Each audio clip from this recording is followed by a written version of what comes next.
فإن اصول الشرع ثلاثة: الکتاب والسنہ واجماع الامہ،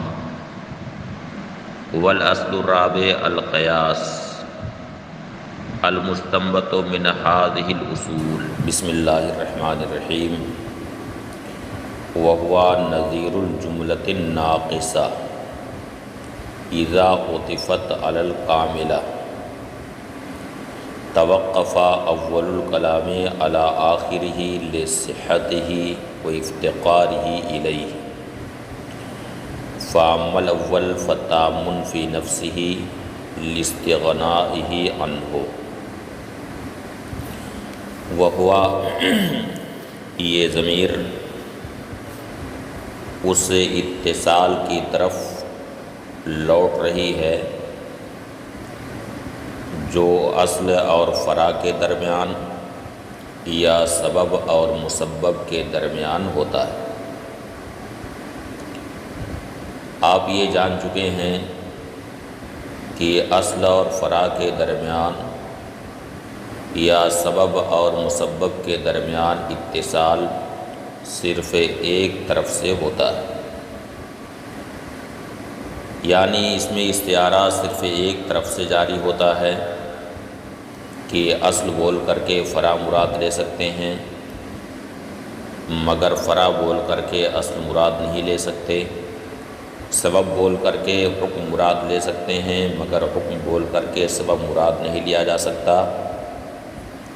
تو اتصال اس میں صرف ایک طرف سے ہوتا ہے۔ اس کی مثال وہ جملہ ناقصہ ہے جس کا عطف کسی جملہ کاملہ پر کیا جائے۔ اسی لیے مصنف نے فرمایا کہ یہ جملہ ناقصہ کی نظیر ہے،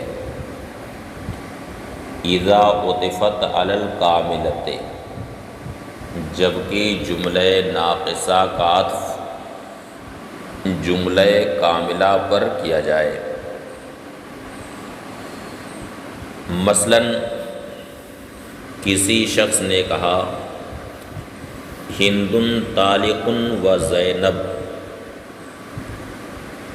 یہاں پر پہلا جملہ یعنی ہند طالق، یہ جملہ کاملہ،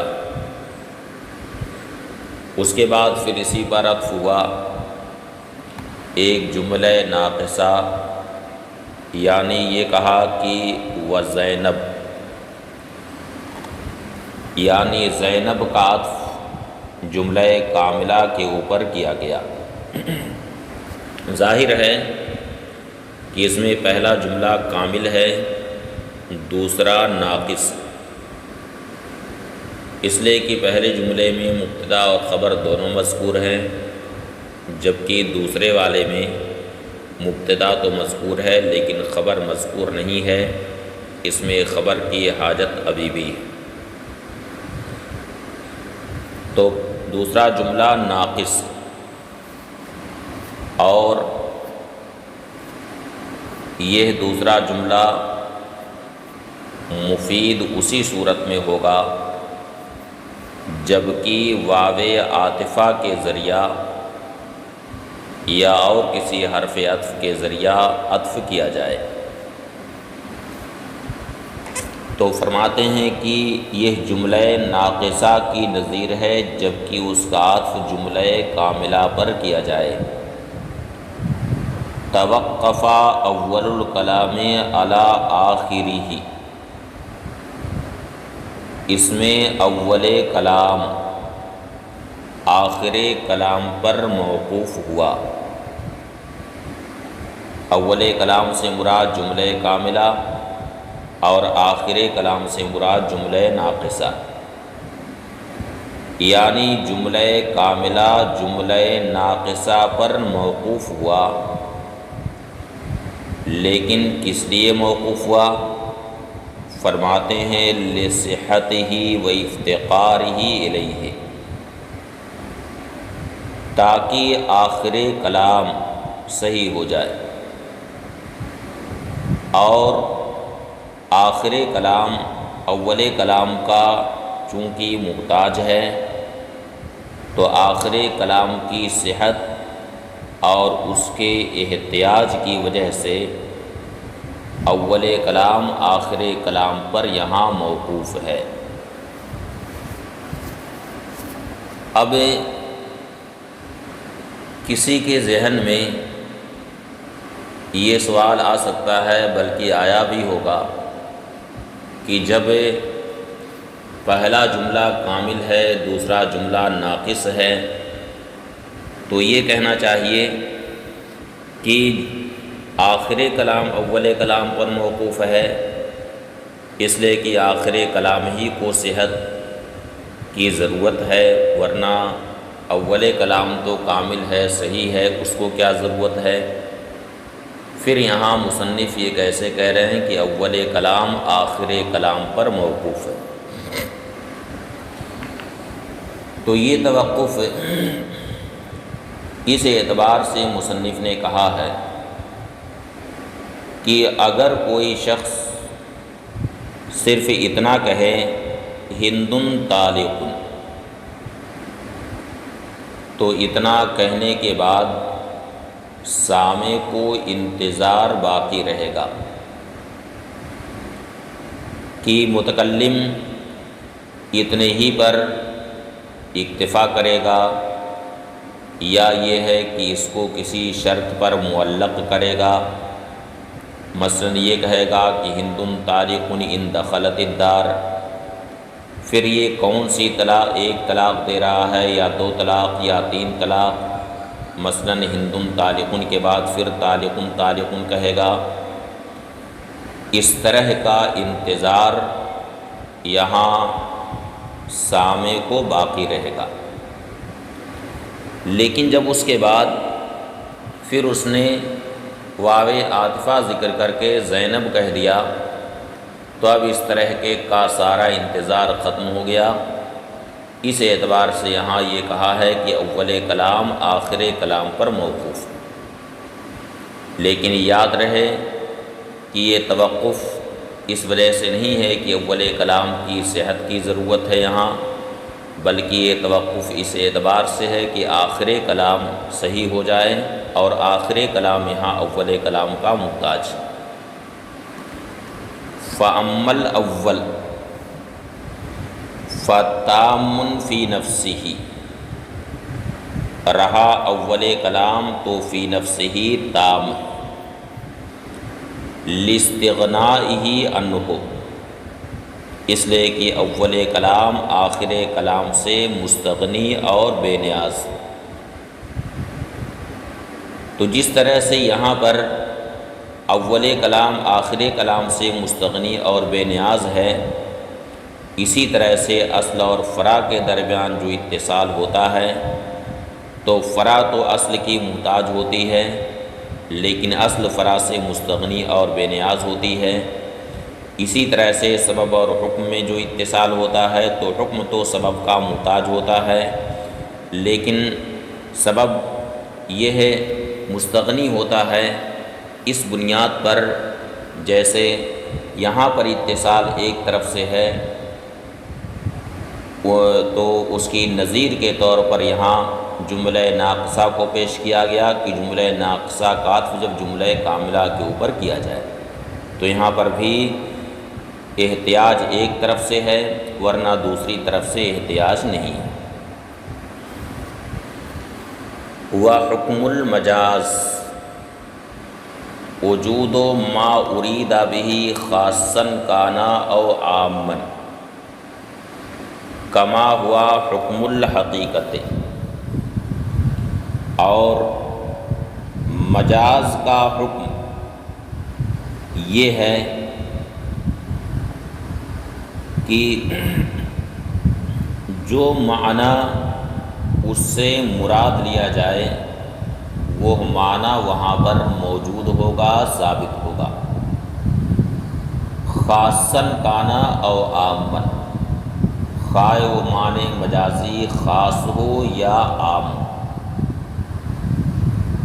کما ہوا حکم الحقیقت، جیسا کہ یہی حقیقت کا بھی حکم ہے کہ لفظ سے جب اس کا معنی حقیقی مراد لے لیا جائے، یعنی معنی موضوع لہ مراد لے لیا جائے، تو وہ معنی وہاں پر موجود ہوگا، ثابت ہوگا، خواہ وہ معنی خاص ہو یا عام۔ ٹھیک اسی طرح سے لفظ سے جب اس کا غیر معنی موضوع لہ مراد لے لیا جائے، غیر معنی موضوع لہ میں لفظ کا استعمال ہو جائے، تو وہ معنی بہرحال وہاں پر موجود ہوگا، ثابت ہوگا، خواہ وہ معنی خاص ہو یا عام۔ اس لیے کہا وہ حکم المجاز وجود و ما ارید بہ، مجاز کا حکم ہے کہ جو معنی اس سے مراد لے لیا گیا وہ موجود ہوگا، خاصاً کانا او عامن، خواہ وہ خاص ہو یا عام، کما ہوا حکم الحقیقت، جیسا کہ ہی حقیقت کا حکم ہے۔ وَلِہَٰذَا جعلنا لفظ الساعِ فی حدیث ابن عمر رضی اللہ عنہما، یہی وجہ ہے کہ حضرت عبداللہ ابن عمر رضی اللہ تعالی عنہما کی اس حدیث لا تبع الدرہم بالدرہمین ولا الساع بالساعین، اس حدیث میں لفظ سا کو ہم نے عام کر دیا، یعنی اس حدیث شریف میں سا سے اس کا معنی حقیقی مراد نہیں ہے بلکہ اس کا معنی مجازی مراد، اور معنی مجازی اس کا ہے ما یحل فی الساع ویجاور، یعنی سا کے اندر جو چیز حلول کرے اور جو چیز اس کے مجاور ہو وہ مراد ہے یہاں پر۔ تو اس حدیث شریف کا مطلب یہ ہوا کہ 1 درہم کو 2 درہم کے بدلے میں نہ بیچو، اور 1 سا اناج کو 2 سا اناج کے بدلے میں نہ بیچو۔ تو یہاں سا سے اس کا معنی حقیقی مراد نہیں بلکہ سا سے مراد ہے ما یحل فی السا، یعنی سا کے اندر جو چیز آئے، مثلاً اناج، تو تم 1 سا اناج کو 2 سا اناج کے بدلے میں نہ بیچو۔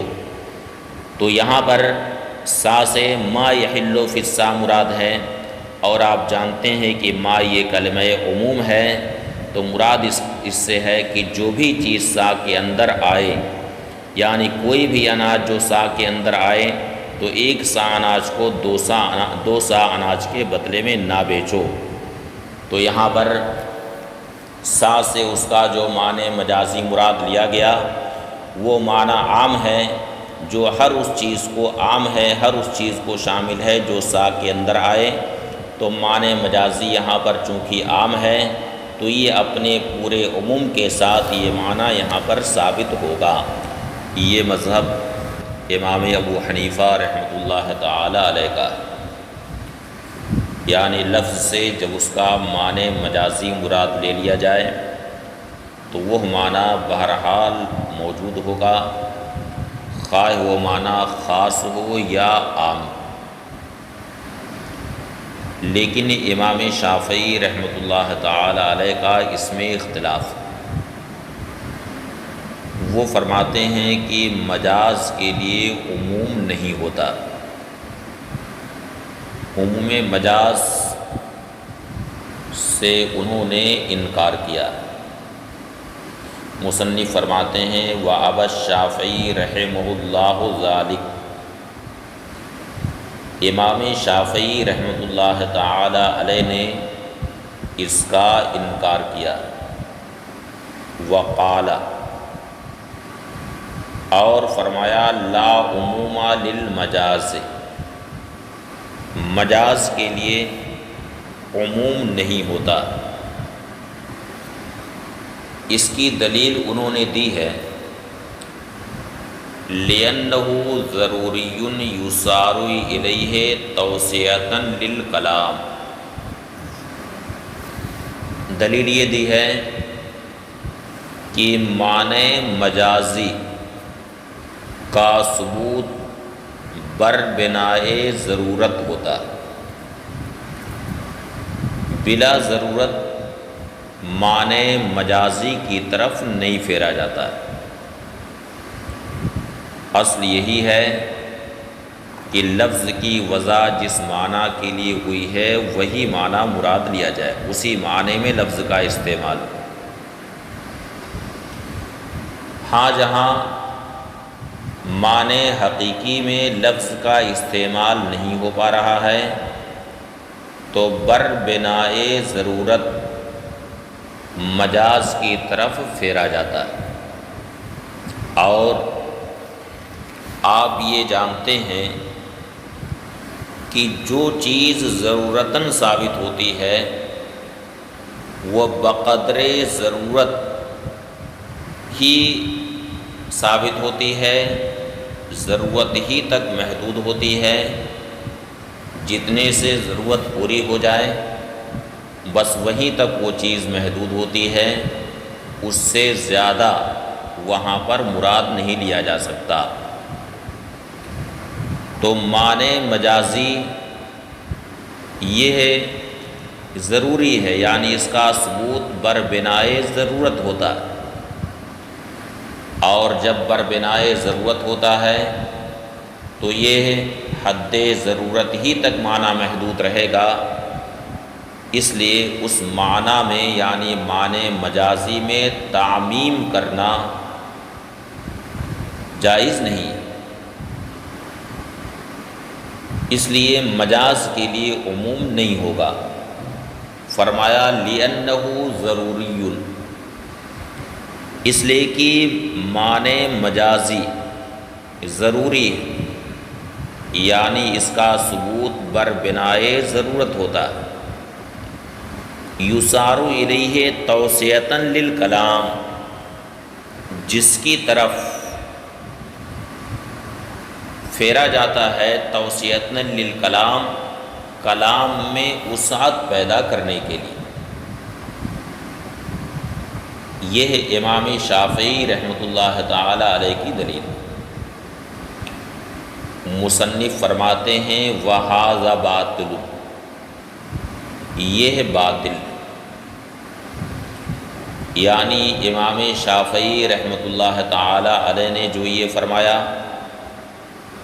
کہ معنی مجازی ضروری ہوتا ہے، یعنی بر بنائے ضرورت یہ معنی ثابت ہوتا ہے، ضرورت کی بنیاد پر معنی مجازی میں لفظ کا استعمال ہوتا ہے، یہ ہے باطل۔ اس لیے کہ ہم دیکھتے ہیں کہ خود کتاب اللہ تعالی قرآن کریم جو فصاحت و بلاغت کے سب سے اعلیٰ رتبے پر فائز ہے، اس کتاب میں قرآن کریم میں مجاز موجود ہے۔ کتنے ایسے کلمات آئے ہیں جن سے ان کا معنی حقیقی مراد نہیں لیا گیا ہے، بلکہ معنی مجازی وہاں پر مراد لیا گیا ہے۔ وہاں کوئی ضرورت نہیں، یعنی ایسا نہیں کہ ضرورت کی بنیاد پر معنی مجازی مراد لیا گیا، کیونکہ اللہ تعالی عجز اور ضرورات سے پاک ہے۔